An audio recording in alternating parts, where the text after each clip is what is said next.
EGM Network.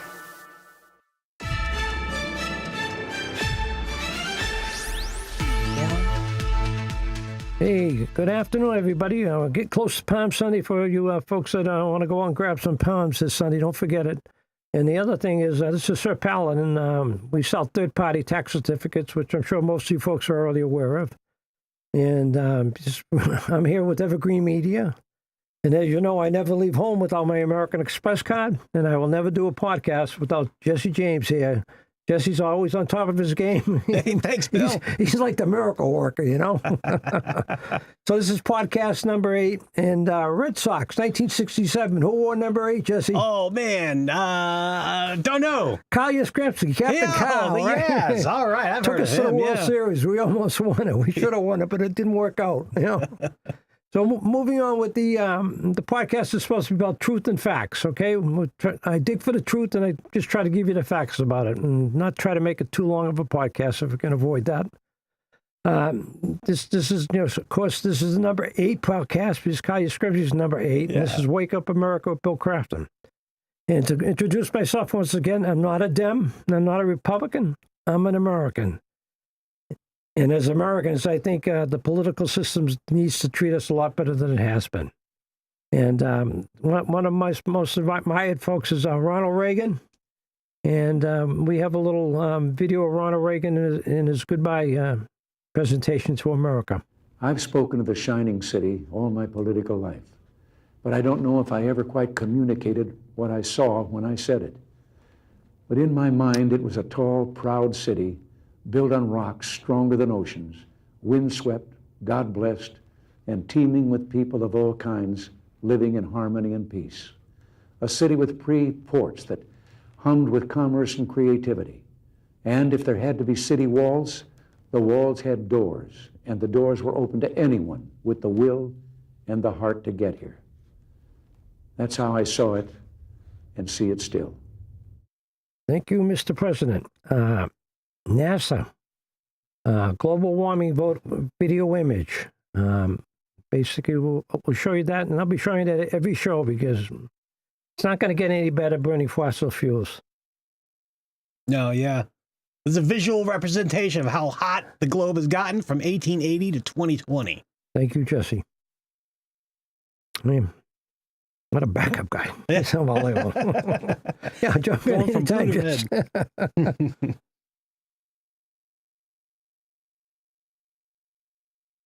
There you go. It's definitely gotten warmer. Yeah. Hey, this podcast is going to review the abuse of presidential pardons. Okay, and once again, please pass all these podcasts off to your friends, and we'd like to get it around so people are aware what's going on in their country by their government.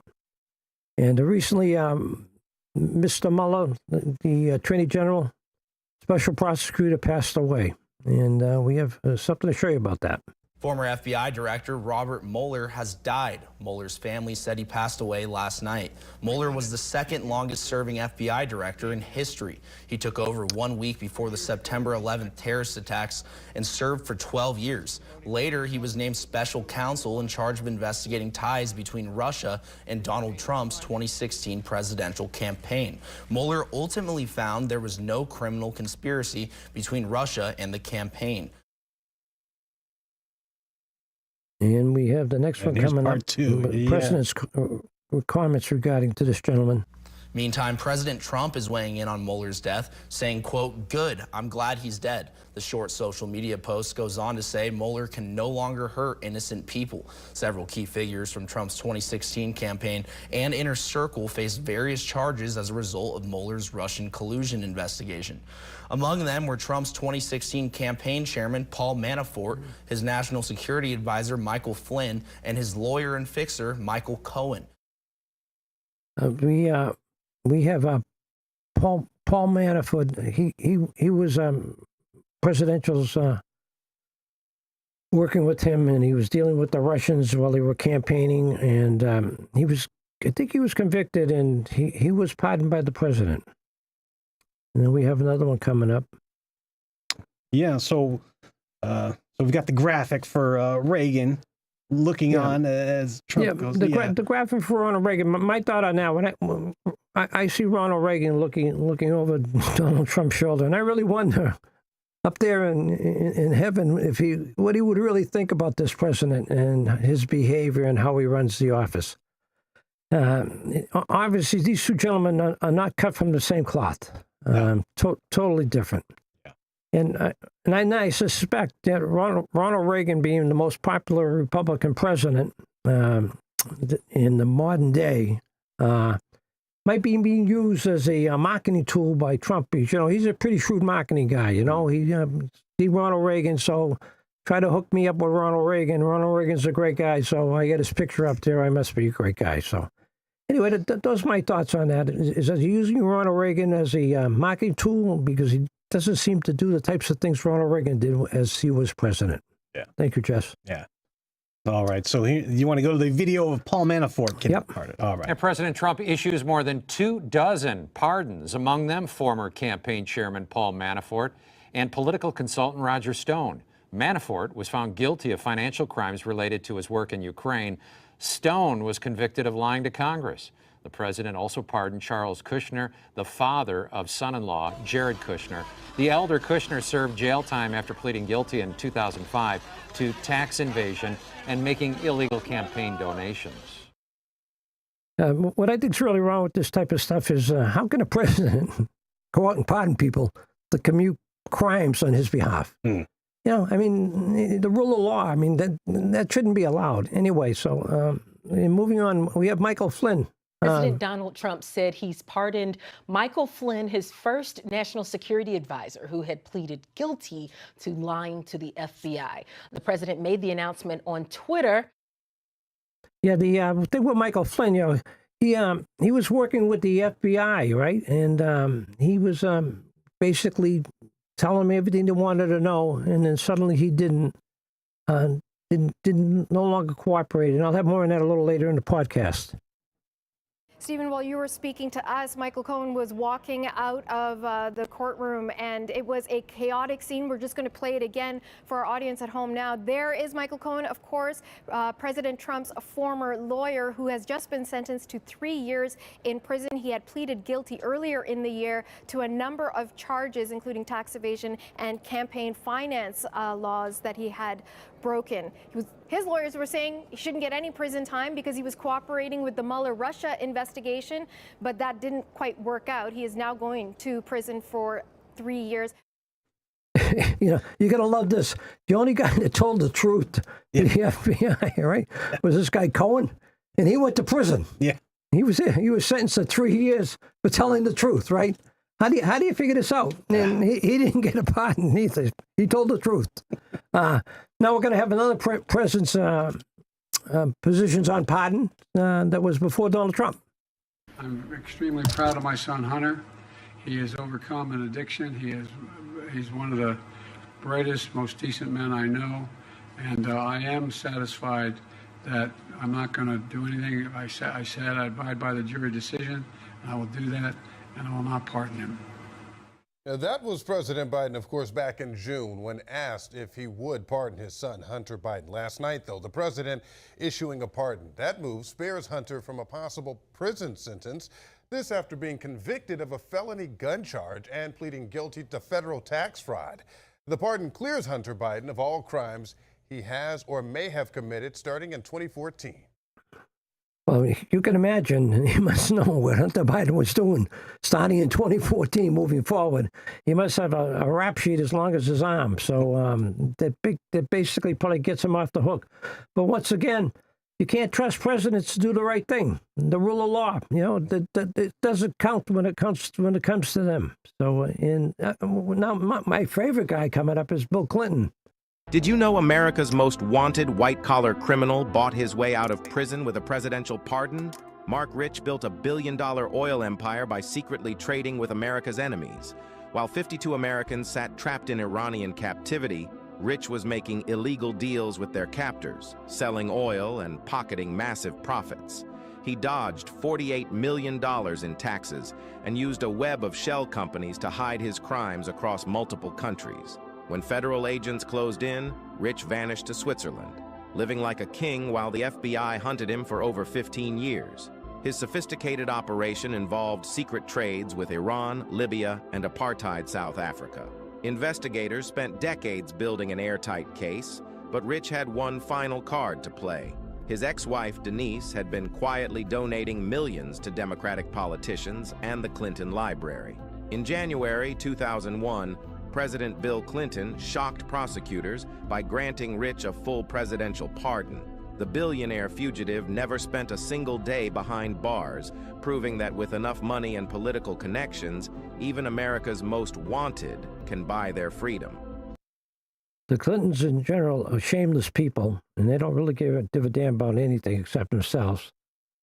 Bill Clinton in particular, running around with Epstein, number of trips down to his island in the Caribbean, and then the Monica Lewinsky thing. I mean, the guy's bizarre, right? And he was a president of the United States. That's why I'm not a Democrat, and that's why I'm not a Republican. That's clear. I hope they can make that clear to you, because they're all bad. All these parties work to divide us. And basically, we're going to some more a group pardon coming up now.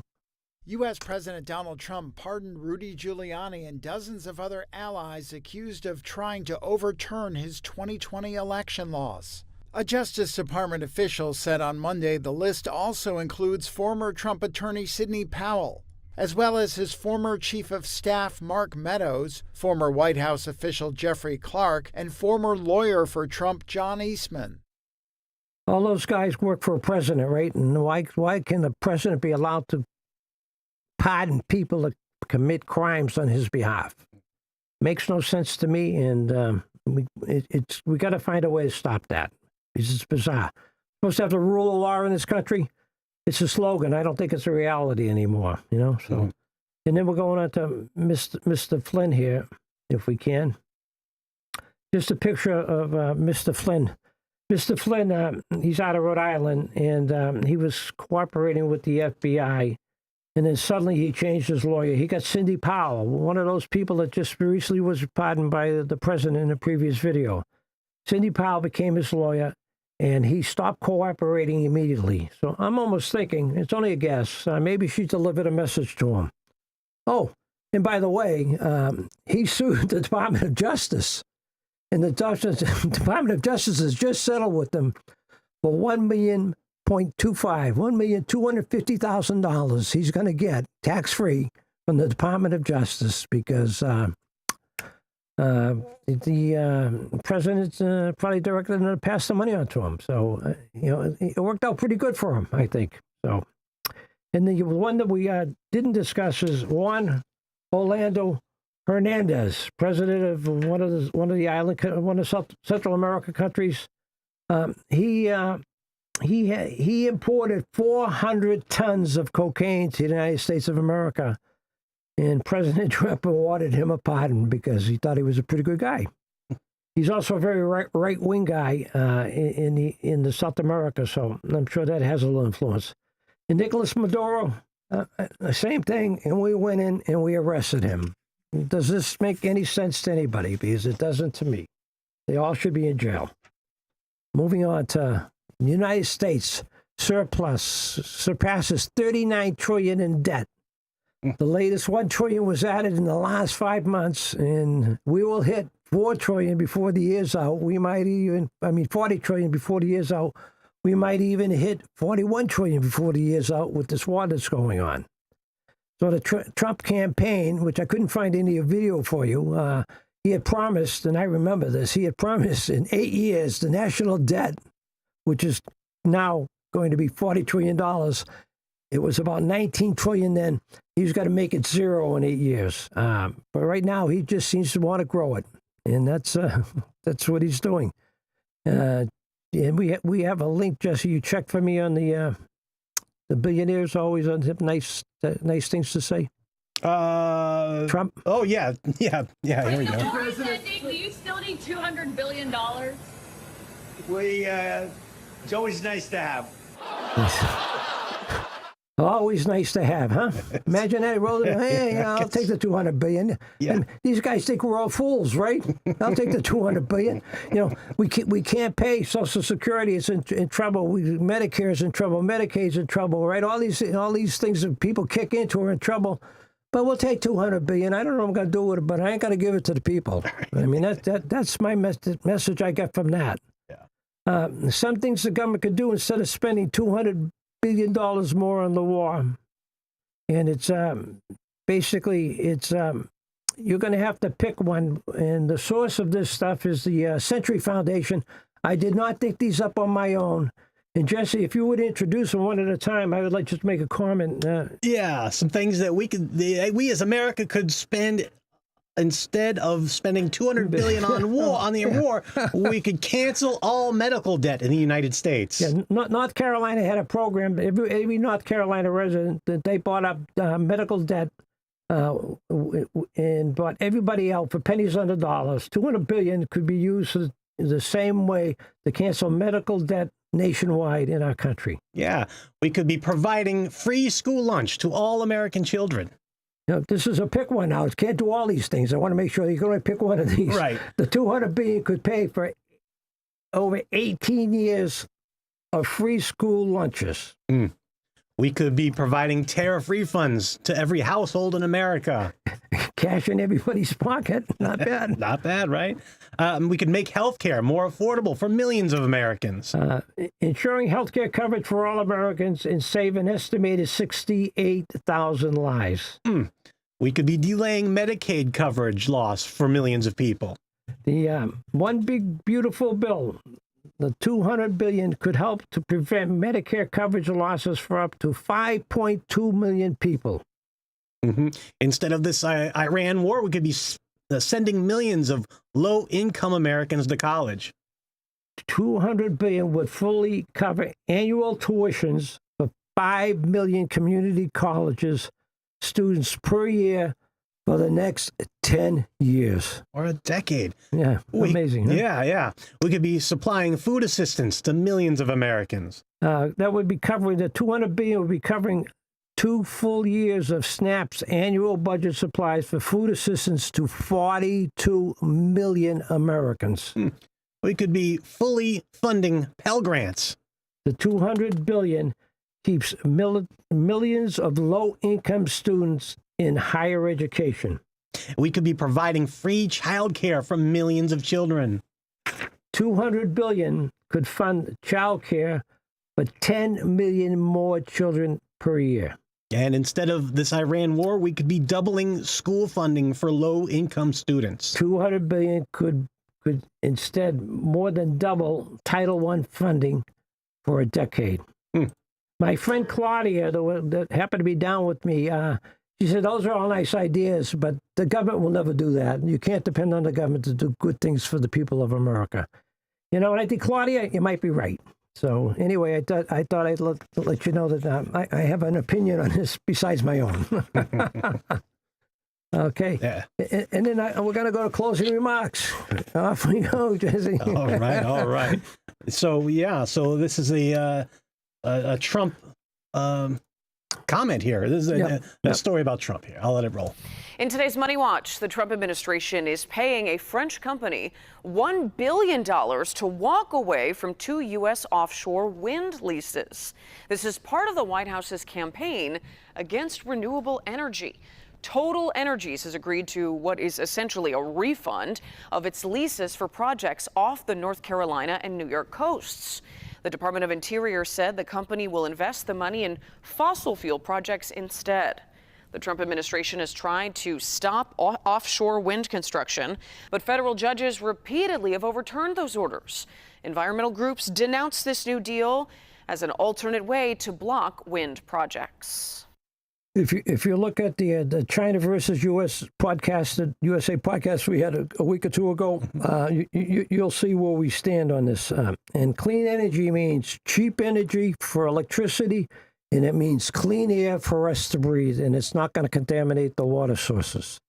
And then we have this guy, Chris Wright, coming up, right, Jess? That's right. Of course, it was an early reactor with some bad designs and a human error, but that shouldn't even be possible to happen But you're right, even with mechanical system design problems, human errors. Yeah, that's I watched Chernobyl, and that's what the Russian government told their people in Chernobyl, that you don't have to worry, it's safe energy, okay? 3 Mile Island got lucky. They had a hydrogen bubble. The bubble did not expand.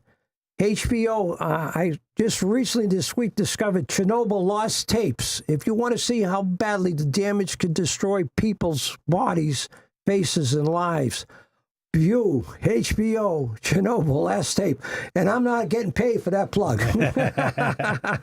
And TSA is not being paid, Jesse, right? That's right. With TSA officers calling out from work as they go another week without a paycheck. Where can we help you to move those lines and American people quicker through inspections while at the same time maintaining security at the airport? The Trump administration claiming ICE agents will help shorten the security lines.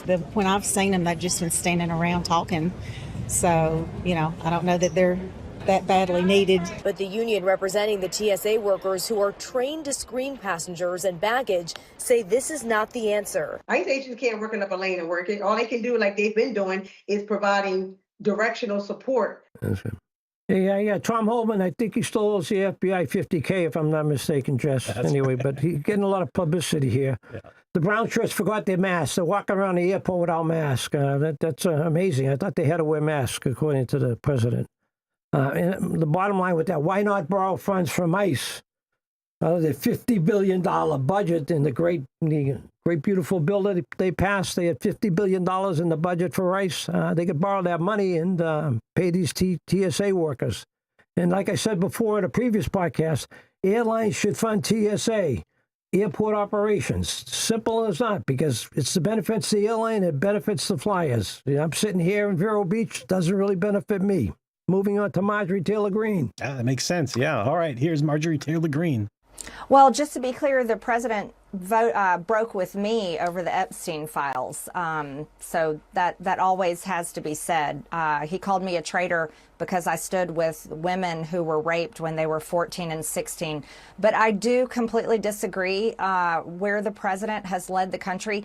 You know what? It makes absolutely no sense, Pamela, going into midterm elections. Let's remove Donald Trump out of it. Let's just put any president in there. Why would an American president lead his political party into the midterms, waging a full-scale major war, completely unprovoked on Iran, on behalf of Israel? And that's the way most Americans see it. They see this is for Israel, not for America. Hey, yeah, I can't agree with them more. Basically, on the way in on the radio, I had written down 10,000 targets were hit. I heard on the radio on a particular show, they're saying now it's up to 15,000 targets being hit. I don't know how that's destroying nuclear, but it just seems like they're just trying to destroy everything in the country. And we have this guy, Brendan Carr, the FCC guy. FCC Chairman Brendan Carr was named to the position by President Trump last year after rising through the ranks at the agency. He's long spoken out against government censorship and for the freedom of speech. In 2019, Carr posted on social media, quote, "Should the government censor speech it doesn't like? Of course not. The FCC does not have a roving mandate to police speech in the name of the public interest." Yeah, that pretty much speaks for itself. So in the movie now we have Katie Couric and talking about Walter Cronkite. Meanwhile, his son, George W. Bush, who faced even more criticism for the war in Iraq, nevertheless understood the importance of a free press. This is what he said in 2017. We need an independent media to hold people like me to account. I mean, power can be very addictive and it can be corrosive, and it's important for the media to call to account people who abuse their power. Because independent media is seen as a threat, attacking and suppressing the press is part of the authoritarian's playbook. So Trump has gone from calling anything he doesn't like fake news in his first term to putting his thumb on the scale to bolster corporate owners who will likely give him more favorable coverage. And now it's bullying outlets with the threat of revoking their licenses. George Orwell once wrote, "Journalism is printing what someone else does not want printed. Everything else is public relations." Looks like the White House only wants good PR and is trying to control the message. But as Walter Cronkite said, freedom of the press is not just important to democracy, it is democracy. And quite frankly, the press is being taken over by billionaires, and it's not going to be as free as it was in the 50s and 60s when I was growing up, when Walter Cronkite was an institution to himself. And that kind of wraps it up, Jesse. I just want everybody to know I'm going to be attending the No Kings event as an observer, and I'm going to be holding up my sign there where it says, billionaires don't pay taxes. There you go.